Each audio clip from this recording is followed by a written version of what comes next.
स्वामी गुना पूर्णानंदा जी, Ramakrishna mission. हाँ डाले हैं। जी। सभी प्राणियों में भगवत दर्शन कैसे संभव है? मुझे कैसे पता चलेगा कि मैं भगवत प्राप्त हो गया हूँ? एक लौकिक उदाहरण है। जब हम छक जाते हैं, हमें तृप्ति हो जाती है, तो किसी और प्रमाण की जरूरत नहीं होती।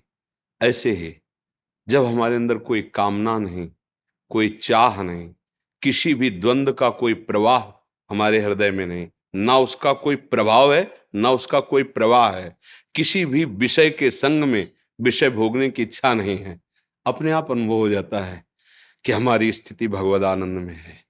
जाने मोरी छाती, उसे दूसरा प्रमाणित नहीं कर सकता, अपना हृदय ही प्रमाणित होता है। पर भगवान के वचनों के अनुसार निर्माण अमोहा, जित संग दोषा, अध्यात्म नित्या, विनिवृत्त कामा, द्वंद्वैर विमुक्ता, सुख दुख संगई, गच्छन्त अमूढ़ा।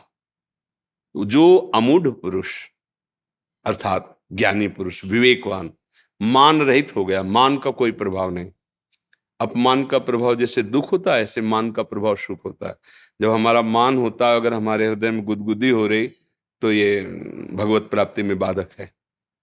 मान त्यागी होना चाहिए। सबहि मान पद आप अमानी, जैसे महाप्रभु चैतन्य देव कहते हैं, अमानिना स्वयं और मान देनो, दूसरों को मान देने वाला, स्वयं मान रहित। तो पहला लक्षण भगवत प्राप्त महापुरुष का होता है, उसे मान का तनिक भी प्रभाव सुख नहीं प्रदान कर पाता। तो सीधे आ गया कि अपमान का उसे दुख नहीं होता, मतलब मान अपमान में सम है। अमोहा, उसे कोई मोहित नहीं कर सकता।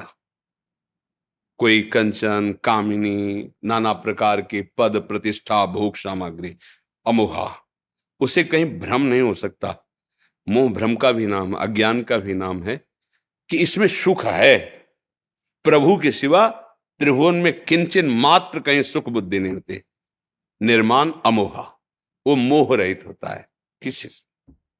जित संग दोषा, चाहे कोई पास में बिल्कुल सब विषय सामग्री रख दे, लेकिन उसके अंदर भोग की इच्छा नहीं होगी। जब श्री महामुनि सुखदेव जी को भगवत तत्व का बोध हुआ, तो हृदय कहता है कि प्रमाण तो कोई दे कि यही स्थिति है। तो वो तो ब्रह्म प्राप्त महापुरुष ही कहे। तो अपने पिता भगवान व्यास देव जी के पास गए, क्योंकि साक्षात ब्रह्मरूप भगवान के अवतार श्री कृष्ण द्वैपायन भगवान व्यास देव जी। कहा कि हमें जो बोध हुआ है, ये तत्वबोध है। तो उन्होंने देखा और कहा, परम ज्ञानी श्री विदेहराज जनक जी मिथिला में विराजमान है, आप उनके पास जाकर प्रश्न करें, वो आपको उत्तर दे दें। गए। जनक जी को सूचना मिली, दिगंबर, कोई शरीर में वस्त्र नहीं, 16 वर्ष की अवस्था, श्याम शरीर, कमल नेत्र, साक्षात भगवान श्री सुखदेव जी परमानंद में डूबे हुए। प्रथम द्वार पे ही जनक जी ने आदेश किया, रोक दिया जाए। एक एक शब्द शास्त्र के प्रमाण उसमें भगवत प्राप्त महापुरुष के, रोक दिया गया। बोले 7 दिन तक कोई उत्तर नहीं और अंदर प्रवेश न करने दिया जाए। इतने बड़े महापुरुष, कोई आदर नहीं, कोई सत्कार नहीं। रोज पूछते, आज सुखदेव जी के मुखारविंद पर कोई, बोले महाराज बिल्कुल ना अंदर से ना बाहर से, बिल्कुल शांत है। ठीक है, प्रणाम करके महल में ले जाओ। महल में ले गए। अब वो तो दिगंबर ही रहते थे। 9 युवतियों को सेवा में लगाया, जो सुंदरता से, प्रवीणता से, सब आप स्नान कराना, भोजन पवाना, रात दिन, 7 दिन 7 रात्रि, कोई हलचल उनका भगवान न मुखारविंद में न हृदय में। जैसे गेट के बाहर थे अकेले, वैसे ही महलों में युवतियों के विसंग में। अब आगे बढ़ो, लेके आ जाओ। बस जनक जी खड़े हुए, कहा, जो आपको तत्वबोध प्राप्त हुआ है वही वास्तविक बोध है। ना मान, देखो, मान का कोई अगर प्रभाव होता तो इतना तो आ जाता ना। 5 दिन हो गए, 7 दिन हो गए, उत्तर तो दो ना, मिलेगा कि नहीं, एक गुस्सा ना आ जाए। कुछ भी नहीं, ये भगवत प्राप्त महापुरुष का। अब जब 7 दिन 7 रात्रि, समाज 9 युवतियों का, तो संग दोष मन में या तन में कुछ भी तो हरकत होनी चाहिए। शांत, क्योंकि वो ब्रह्म के सिवा किसी और को नहीं देख रहे। अगर स्त्री देखेंगे तो हलचल हो सकती है, लेकिन ब्रह्म देख रहे हैं, तो भी हलचल किस बात की? भगवान इस रूप में, जैसे देवताओं ने और दैत्यों ने दोनों ने मोहिनी रूप देखा, लेकिन देवताओं को पता हरि है इसलिए कोई मोहित नहीं हुआ, और दैत्यों ने नहीं समझ पाए हरि है तो मोहित हो गए।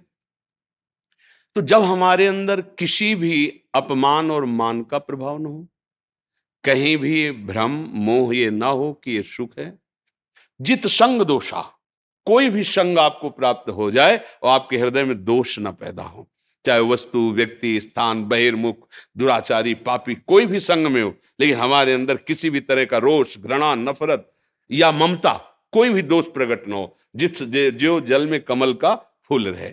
और अध्यात्म नित्य अपने आत्म स्वरूप में स्थित है। आत्म स्वरूप में स्थित का लक्षण स्थूल, सूक्ष्म, कारण, तीनों से विलग अपने को अनुभव।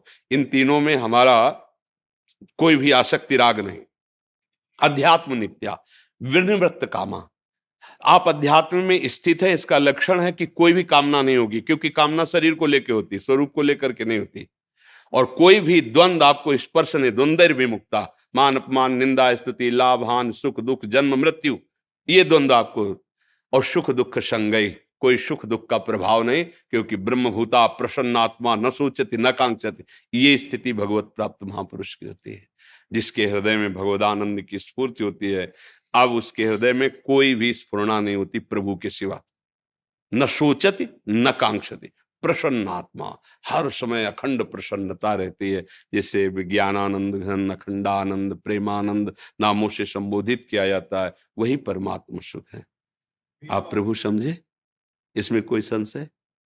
जी।